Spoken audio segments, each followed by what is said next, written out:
সালামুন আলাইকুম। বিসমিল্লাহির রহমানির রহিম। আলহামদুলিল্লাহি রব্বিল আলামিন। আলহামদুলিল্লাহি ওয়া সালামুন আলা ইবাদিল্লাহিল্লাযিনা ইসতাফা। সম্মানিত শ্রোতা, আবারও একটি নতুন আলোচনায় আপনাদেরকে আন্তরিক শুভেচ্ছা ও অভিনন্দন জানাচ্ছি। আজকের আলোচনাটি হবে তথাকথিত হাদিসের মর্মকথা। তবে তথাকথিত হাদিস সম্পর্কে যা জেনে আসছেন বা ইতিমধ্যে যা জেনেছেন, আশা করি সেসব বিষয়ে কথা বলবো না। আমরা একটু অন্য দৃষ্টিভঙ্গি নিয়ে হাদিসের উপর আলোচনা করার চেষ্টা করব বিইজনিল্লাহ। সম্মানিত শ্রোতা, হাদিস কোনো নতুন বিষয় নয়। সেই আল্লাহ রাসূলের যুগ থেকেই কিছু সংখ্যক লোক আল্লাহ রাসূলের নামে কিছু বানোয়াট মিথ্যা কথা, কিচ্ছা কাহিনী বলতো, যেগুলিকে সেই সময় রাসূলুল্লাহ বা আল্লাহর রাসূল অনুমোদন দেননি, এবং আমরা সেসব বিষয় হাদিসের কিতাবেই জানতে পারি। এবং রাসূলের নামে সেই সব কথাকে আল্লাহ রাসূল অনুমোদন দেননি এবং গ্রহণযোগ্যতার মাপকাঠিও করেননি। আমরা এখন সেই হাদিসের ইতিহাস থেকেই হাদিস বিষয়ক এমন কিছু বিষয় আপনাদেরকে জানাবো, যেগুলি জানার পরে আপনারা হাদিস সম্পর্কে আরও সচেতন হবেন বলে আমি আশাবাদী। হাদিস বলতে গেলে প্রথমে যে বিষয়টা আমাদের মাথায় আসে তা হচ্ছে যে আল্লাহর রসুলরা তো এই পৃথিবীরই মহামানব ছিলেন। তো তাদের নামে বিভিন্ন রেওয়ায়াত, গল্প কাহিনী, হাদিস নামে বা ইতিহাস নামে বিভিন্ন ঐতিহাসিক কিতাবে লিখিত বা কথিত থাকবে, বিষয়টা একেবারে স্বাভাবিক। কিন্তু সেসব লিখিত বা কথিত বিষয়গুলো যে একবারে সত্য তা কিন্তু স্বাভাবিক বিষয় না। তা সত্য মিথ্যা যে কোনো কিছু হতে পারে, কারণ তাদের নামে বিভিন্ন রাজনৈতিক চক্র, বিভিন্ন খানকা-ভিত্তিক ধর্ম ব্যবসায়ী বিভিন্ন সময় তাদের মতবাদ বা তাদের রাজনৈতিক চক্র প্রতিষ্ঠা করার জন্য সেসব মানবদের নাম নিয়ে তাদের দল ও মত প্রতিষ্ঠা করার জন্য কিছু মতবাদ তৈরি করেছে, যা এখনও বিদ্যমান, যা যুগ যুগ ধরে চলে আসছে, চলবে। তাছাড়াও আমরা আরেকটা বিষয় জানব, তা হলো আমাদের সমাজের তথাকথিত হুজুরেরা তাদের সংরক্ষণ করাই হাদিস তারা কি মানেন, নাকি তারা কোরআন হাদিস কোনোটাই যথাযথ মূল্যায়ন করেন না।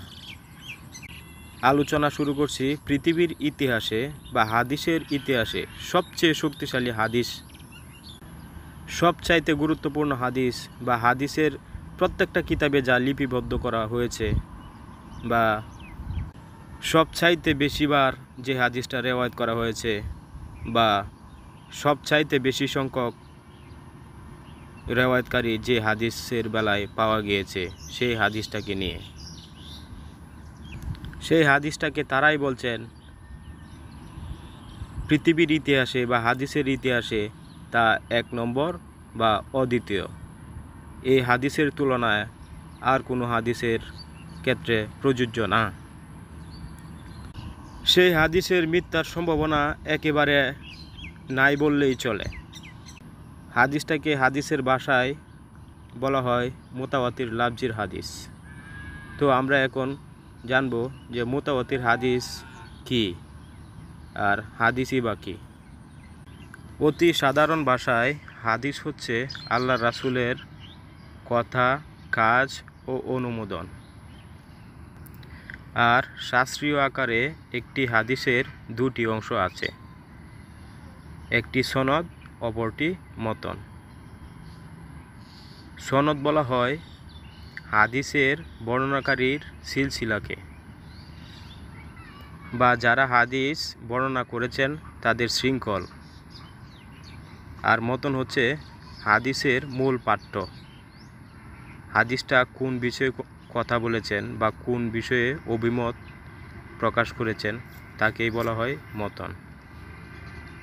তো যেসব হাদিসের সনদ সহি ও মতন সহি, সেসব হাদিসকে হাদিসের পরিভাষায় বলা হয় মুতাওয়াত্তির হাদিস।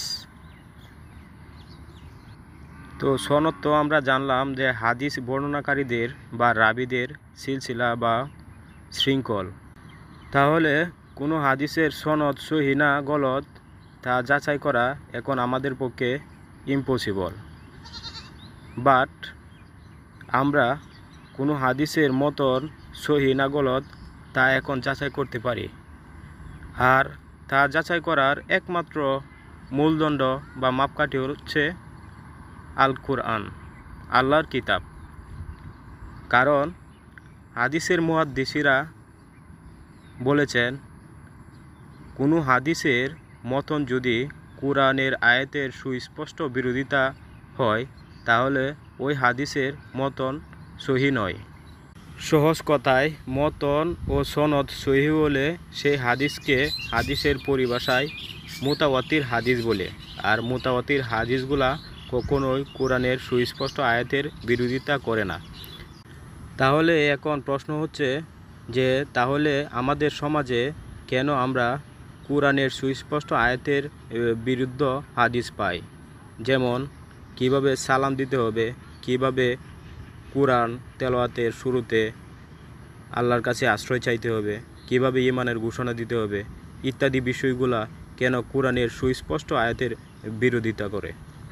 এর উত্তর হলো আমরা সাধারণত যেসব কিতাবকে হাদিসের কিতাব বলে মানি, যেমন বুখারী, মুসলিম, আবু দাউদ, তিরমিজি ইত্যাদি কিতাবের হাদিসগুলো সাধারণত সনদের ভিত্তিতে সহি বলে লিপিবদ্ধ করা হয়েছে, মতনের ভিত্তিতে যাচাই বাছাই করা হয়নি। এখানে আবার অনেকেই বলবেন যে তাহলে আমরা সনদ ও মতন ভিত্তিক হাদিসগুলি যদি মানি তাহলে আমাদের সমস্যা কী? এখানে আমি এতটুকুই বলবো, হাদিসের মতন যদি কোরআন থেকেই নিতে হয় তাহলে শুধু কোরআন মানলে সমস্ত মুতাওয়াতির হাদিস এমনিতেই মানা হয়ে যায়। এছাড়াও আরও অনেক কারণ রয়েছে যা পরবর্তীতে বলবো। তাহলে চলুন দেখে আসি হাদিসের ইতিহাসে এক ও অদ্বিতীয় হাদিস কোন বিষয়ে কথা বলেছেন বা কোন বিষয়ে মত প্রকাশ করেছেন তা জেনে আসি। সেই হাদিসটা হলো, আল্লাহর রাসূলের নামে যদি কেউ এমন কথা বলে যা আল্লাহর রাসূল বলেননি তাহলে তার ফলাফল কী হতে পারে সেই বিষয়ে বর্ণিত হয়েছে। সহজ ভাষায় আল্লাহর রাসূল তার নামে বানিয়ে কথা বলাকে কঠোরভাবে নিষেধ করেছেন এবং সেই ব্যক্তির পরিণতি স্পষ্ট ভাষায় বলে গিয়েছেন। আল্লাহর রাসূল বলেন, তোমরা আমার নামে মিথ্যা বলবে না, কারণ যে ব্যক্তি আমার নামে মিথ্যা বলবে তাকে জাহান্নামে যেতে হবে। আরও একটি রিওয়ায়াতে তিনি বলেন, যে ব্যক্তি আমার নামে মিথ্যা বলবে তার আবাসস্থল জাহান্নাম। অপর একটি রিওয়ায়াতে বলেন, আমি যা বলিনি তা যে আমার নামে বলবে তার আবাসস্থল জাহান্নাম। এইভাবে রাসূলুল্লাহ সালামুন আলাইহি উম্মতকে তার নামে মিথ্যা বলার বিষয়ে সতর্ক করেছেন এবং প্রায় 100 জন সাহাবী এ অর্থে হাদিস বর্ণনা করেছেন। আর কোনো হাদিস এত বেশি সংখ্যক সাহাবী থেকে বর্ণিত হয়নি। তাহলে সম্মানিত শ্রোতা, এখানে আমরা দেখতে পাচ্ছি যে 100 জন সাহাবী এই হাদিসটি বর্ণনা করেছেন, আর এত সংখ্যক সাহাবী আর কোনো হাদিস বর্ণনা করেননি। আমরা অন্য রেওয়ায়েতে পাই যে এই হাদিসটি 150 জন সাহাবা বর্ণনা করেছেন, আর কোনো কোনো রেওয়ায়েতে পাই যে 200 জন সাহাবা বর্ণনা করেছেন। যাই হোক, আর মূল কথা হচ্ছে এই হাদিসটি হাদিসের প্রতিটি কিতাবেই বিদ্যমান। হাদিসের ইতিহাসে এক বিস্ময়কর হাদিস, কিন্তু আমরা এই হাদিসটা কতটুকুই বা মানি? আমাদের হুজুরেরা এই হাদিসটা কতটুকুই বা মানেন? আমরা যখন ইসলামের নামে বা ধর্মের নামে যখন কোনো কথা বলি তখনই আমরা শুরু করি হাদিস দ্বারা। এইসব হাদিস যে কোথা থেকে কীভাবে আসছে বা এসব হাদিসের মূল ভিত্তি কী তা না জেনেই আমরা গল্প কাহিনী কিচ্ছা দ্বারা শুরু করে দেই আমাদের ইসলাম ও কোরআনিক ধর্মের কথা। কিন্তু একবারও চিন্তা করি না যে আল্লাহর রাসূলের নামে যদি আমি একটি মিথ্যা কথা বলি যা আল্লাহর রাসূল বলেননি তাহলে আমার যে পরিণতি কী হবে তা আমি একবারও চিন্তা করি না। অপরদিকে সর্বোত্তম হাদিস যাকে আল্লাহ আহসানুল হাদিস বলেছেন যা রাসূলুল্লাহর সর্বোৎকৃষ্ট বিবরণ, সেই আল কোরআনকে আমরা করেছি পরিত্যাজ্য ও খেলতামাশার বিষয়।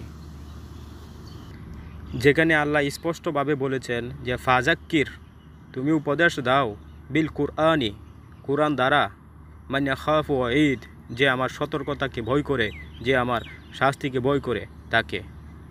আল্লাহ কোরআন দ্বারা উপদেশ দিতে নির্দেশ করেছেন, অথচ আমরা সেই সব জিনিস দ্বারা উপদেশ দিচ্ছি মানুষদেরকে, যেই সব জিনিস সম্পর্কে আল্লাহর রাসূল কঠোরভাবে নিষেধ করে গেছেন এবং তার ভয়াবহ পরিণতি স্পষ্ট ভাষায় প্রত্যেকটি হাদিসের কিতাবেই লিপিবদ্ধ করা হয়েছে, যেটাকে হাদিসের ভাষায় মুতাওয়াতির লাফজির হাদিস, পৃথিবীর সর্বশ্রেষ্ঠ হাদিস বলা হয়। প্রত্যেকটা সেই হাদিসের কিতাবে তার ভয়াবহ পরিণতি স্পষ্টভাবে বলা হয়েছে। সম্মানিত শ্রোতা, তথাকথিত হাদিস আবর্জনা ছাড়া আর কিছুই না। এর কারণ আপনারাই দেখুন, আপনারা যাকে ইসলামের স্বর্ণযুগ বলেন বা যে সময়টাকে ইসলামের সবচেয়ে নিরাপদ মনে করেন, সেই সময় কিন্তু হাদিস লিপিবদ্ধ করা হয়নি। আল্লাহর রাসূলের যুগ চলে গেছে, সাহাবাদের যুগ চলে গেছে, তাবেঈনদের যুগ চলে গেছে, তাবেঈনদের যুগ চলে গেছে। এর প্রায় 300-350 বছর পরে তথাকথিত হাদিস লিপিবদ্ধ করা শুরু হয়েছে, যা আজও বিদ্যমান। আবার যারা হাদিস লিখছে তাদের চরিত্রের দিকে একটু লক্ষ্য করুন। তারা একে অন্যের হাদিসের উপর সন্তুষ্ট নয়। যেমন ইমাম বুখারীর ছাত্র ইমাম মুসলিম তার উস্তাদের লিখিত কিতাব আল বুখারীতে সন্তুষ্ট নন, তিনি আবার নতুন কিতাব সংকলন করেছেন তার নিজের নামে। আবার একইভাবে ইমাম মুসলিমের উপরও অন্য অন্য কিতাবের হাদিস রচয়িতারা সন্তুষ্ট প্রকাশ করতে পারেননি বলেই অন্য অন্য কিতাব রচনা করেছেন। এভাবেই একজন আরেকজনের হাদিসের উপর সন্তুষ্ট প্রকাশ করতে পারেন না বলেই অন্য অন্য মতবাদের সৃষ্টি হয়েছে। সম্মানিত শ্রোতা, এই যে মতবাদের সৃষ্টি, এই যে হাদিস, তা এখনও বহমান এবং চিরকাল এভাবেই চলতেই থাকবে। শুধু তাই নয়, এই হাদিসকে সংরক্ষণ করা হয়েছে আরও বিভিন্ন কেন্দ্রভিত্তিক, যেমন শিয়া সম্প্রদায়, সুন্নি সম্প্রদায়, এছাড়া আরও বিভিন্ন রাজনৈতিক প্রেক্ষাপট, তাদের স্বার্থ হাসিল করার জন্য বিভিন্ন ধর্ম ব্যবসায়ী তাদের স্বার্থ হাসিল করার জন্য বিভিন্নভাবে এই হাদিসকে তাদের নিজেদের ব্যক্তি, দল, মত, স্বার্থ হাসিলের মাধ্যম হিসেবে ব্যবহার করেছেন। এজন্যই আমরা পৃথিবীর ইতিহাসে অসংখ্য হাদিসের কিতাব দেখতে পাই। তাহলে চলুন আমরা দেখে আসি পৃথিবীর ইতিহাসে কিছু হাদিসের গ্রন্থের নমুনা। প্রথমেই দেখব সুন্নি সংকলন। কুতুবাত সিত্তা, হাদিসের 6টি প্রামাণ্য বই: সহিহ বুখারী, সহিহ মুসলিম, সুনানে আবু দাউদ, সুনান আত-তিরমিজি, সুনানে নাসাই, সুনানে ইবনে মাজা। এছাড়াও মুওয়াত্তা ইমাম মালিক, মুসনাদে আহমদ ইত্যাদি কিতাব নামে এই লিস্টে সুন্নিদের সংগ্রহীত প্রায় 70 থেকে 75টা হাদিসের কিতাব রয়েছে, আপনারা দেখে নেন। এছাড়াও এসব হাদিসের কিতাবকে আরও বিভিন্নভাবে ব্যাখ্যা করার জন্য আরও বিভিন্ন কিতাব বিভিন্ন মুহাদ্দিসরা ব্যাখ্যা করেছেন, তারও এখানে একটা লিস্ট রয়েছে। তাছাড়া শিয়া সংকলনে রয়েছে অন্য কিতাব। এখন হাদিস ভিত্তিক আমরা পৃথিবীতে 2টা প্রধান মুসলিম দল দেখতে পাই, একটা হচ্ছে সুন্নি সম্প্রদায় আর একটা হচ্ছে শিয়া সম্প্রদায়। তাদের হাদিসের কিতাবগুলি টোটালি ভিন্ন। এক সম্প্রদায় অন্য সম্প্রদায়ের হাদিসের কিতাব থেকে গ্রহণ করেননি, তারা ভিন্নভাবে ভিন্ন প্রাঙ্গিকে ভিন্ন রেওয়ায়েতে হাদিস সংরক্ষণ বা গ্রহণ করেছেন। এখন আমার প্রশ্ন হচ্ছে যে রাসূলুল্লাহ যে বলেছেন আমার নামে মিথ্যা বললে তার আবাসস্থল জাহান্নাম, তা রাসূলুল্লাহ যেই কথা বলেছেন সেই একই কথা কিভাবে এত রেওয়ায়েতে বিভিন্ন মতবাদ প্রকাশ করে? রাসূলুল্লাহ কি একই মুখে অনেক কথা বলেছেন? রসুলুল্লাহ যদি একই মুখে একই কথা বলে থাকেন, তাহলে আমরা রসুলুল্লাহর বিষয়ে একই কথা সব জায়গায় কেন পাই না? উদাহরণস্বরূপ বলা যায় যে আল্লাহর রাসূল কোরআনে যেভাবে বিবৃতি করেছেন বিভিন্ন আদেশ নিষেধ, যেমন কোরআনের শুরুতে বা আয়াতের শুরুতে আল্লাহ বলেছেন যে কুল, হে রাসূল তুমি বলো। তারপরে যে বাক্যটা বলেছেন সেটা তো রাসূলের মুখ নিঃসৃত বাণী, রাসূলের উত্তম হাদিস, আহসানাল হাদিস। তাহলে একটা হাদিস পাই আমরা কোরআনে সরাসরি লিপিবদ্ধ, কিন্তু সেই কোরআনের লিপিবদ্ধ হাদিসটা শিয়াদের কিতাবের সাথেও মিলে না, সুন্নিদের হাদিসের কিতাবের সাথেও মিলে না। তাহলে কি একই রাসূল বিভিন্ন সময় একই বিষয়ে বিভিন্ন কথা বলেছেন, নাকি আমরা রাসূলের নামে মিথ্যা তকমা দিয়ে চালিয়ে নিচ্ছি? সম্মানিত শ্রোতা, এই জন্যই আল্লাহর রাসূল হাদিস বর্ণনাকারীদের পরিণতি স্পষ্ট ভাষায় বলে গিয়েছেন। সম্মানিত বন্ধুরা, সম্মানিত ভাইয়েরা, একটু চিন্তা করুন, আপনি কোন সাহসে আল্লাহর রাসূলের নামে হাদিস বলে যাচ্ছেন, যেখানে হাদিসের কিতাবের লেখকেরাই একমত প্রকাশ করতে পারেননি, একজন আরেকজনের উপর ডিপেন্ড করতে পারেননি, একজন আরেকজনের লিখিত হাদিসে সন্তুষ্ট প্রকাশ করতে পারেননি। তাহলে আপনি কিসের মুহাদ্দিস হয়ে গেছেন, কিসের হাদিস ব্যাখ্যাকারী হয়ে গেছেন? আপনি অনর্থক অযথা কথা হাদিসের নামে, আল্লাহর রাসূলের নামে চালিয়ে দিচ্ছেন। আপনি কোরআন থেকে কিছু বলছেন না, আর যারা কোরআন থেকে কথা বলছে সরাসরি তাদেরকে বলছেন কাফের। আপনি একটু চিন্তা করুন, আপনার বলার হাদিসের কি ভিত্তি আছে, আর যারা কোরআন বলছে তাদের বলা কোরআনে কি ভিত্তি আছে? আপনি কি কোনো কোরআনের আয়াতকে বলতে পারবেন সেই আয়াত সহি না, সেই আয়াতের দুর্বল রয়েছে? কিন্তু আপনি যে হাদিস বলছেন সেই হাদিসকেই আরেকজন আলেম বলছে সেই হাদিস জাল। আরেকজন আলেম যে হাদিস রাসূলুল্লাহর নামে বলতেছেন, আপনি বলছেন সেই হাদিস জাল। তাহলে ওই হাদিসের ভিতর সন্দেহ, ওই হাদিস কেন আমি বলবো? ওই হাদিস বলে কি আমি জাহান্নামের জন্য নিজেকে প্রস্তুত করব? আপনি কি নিজেকে জাহান্নামের জন্য প্রস্তুত করার জন্য হাদিস বলতেছেন? আবার অনেকে প্রশ্ন করেন যে ভাই আপনি তো হাদিসে বিশ্বাস করেন না, যেই হাদিস রাসূলুল্লাহ মুখের বাণী, সেই একই মুখের বাণী তো আল কোরআন। তাহলে হাদিসের উপর বিশ্বাস না করলে কোরআনের উপর কিভাবে বিশ্বাস করেন? আমি তাদেরকে বলবো ভাই, আল কিতাব আল কোরআনের উপর বিশ্বাস করা ইমানের দাবি। আপনি অন্ধভাবে আল কোরআনকে বিশ্বাস করা, এটা হচ্ছে আপনার ইমানের দাবি, কিন্তু অন্ধভাবে হাদিস বিশ্বাস করা কোরআনের দাবি নয়। তাহলে সম্মানিত শ্রোতা, আমরা এখন দেখতে পাচ্ছি যে কেন আল্লাহ আল কোরআনে এসব হাদিসকে লাহুয়াল হাদিস বা অসার অহেতুক কথাবার্তা বা আবর্জনা বলেছেন। কারণ এসব হাদিসের কারণেই মুসলিম উম্মার বর্তমান এই প্রেক্ষাপট, এই অবস্থা। কারণ মুসলিম উম্মা যদি এইসব হাদিসের ভিতর ঢুকে যায়, তাহলে এই যে অন্ধকার, হাদিসের যে অন্ধকার, এই হাদিসের অন্ধকার থেকে আর কোনো দিন সে বেরোতে পারবে না। কারণ আমরা আল কোরআনে পাই যে যে বিষয়ে তোমার জানা নাই, তোমার জ্ঞান নাই, তা অনুসরণ করো না। এখন আপনি যদি হাদিস ভিত্তিক ইসলাম অর্জন করতে চান, জ্ঞান অর্জন করতে চান, কিয়ামত পর্যন্ত আপনার জ্ঞান কোনো দিন অর্জিত হবে না। হাদিসের বেড়াজাল থেকেই আপনি কোনো দিন বেরোতে পারবেন না। আপনি কার হাদিস নেবেন? আপনি কি সুন্নি সংগ্রহকৃত হাদিস নেবেন, না শিয়া সংগ্রহকৃত হাদিস নেবেন?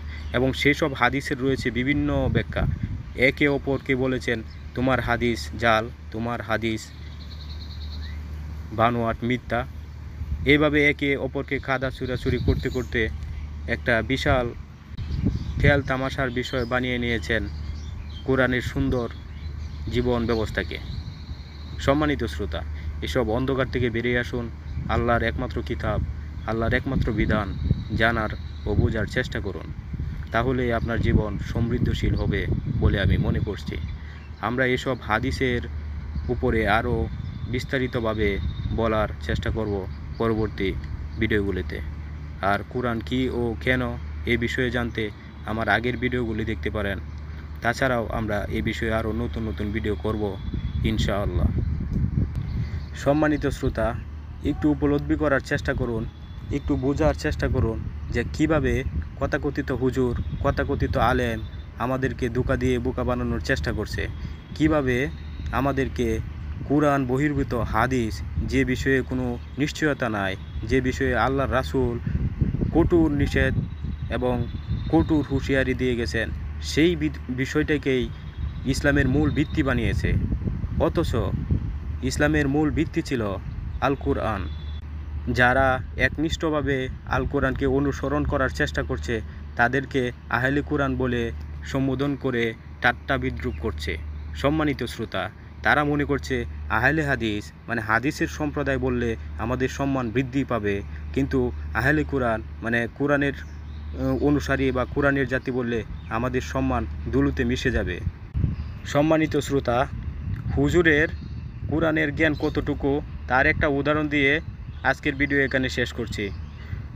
আমাদের সমাজে যখন কেউ মারা যাচ্ছে তখন হুজুর মাইকিং করছেন যে মৃত ব্যক্তির রুহের মাগফিরাত কামনা করছে, মৃত ব্যক্তির রুহের মাগফিরাত কামনা করছে।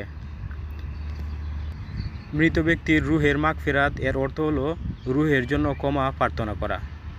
তাইলে যে হুজুর জানে না রুহ পাপী নাকি নাফস পাপী, সেই হুজুর আমাদেরকে শেখাচ্ছে যে আমরা আহলে কোরআন হব নাকি আহলে হাদিস হব। তথাকথিত আহলে হাদিস তা আবর্জনা ছাড়া আর কিছুই না।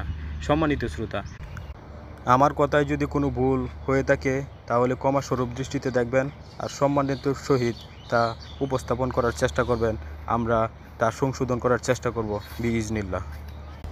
আলোচনার সাথে দ্বিমত প্রকাশও করতে পারেন, আর আলোচনাটি গ্রহণযোগ্য মনে হলে লাইক ও শেয়ার করার অনুরোধ থাকবে।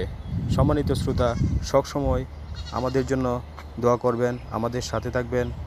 আপনারা সুস্থ থাকুন এবং আপনাদের জীবন সুন্দর ও সমৃদ্ধশীল হোক, এই প্রত্যাশায় শেষ করছি আজকের আলোচনা। সালামুন আলাইকুম।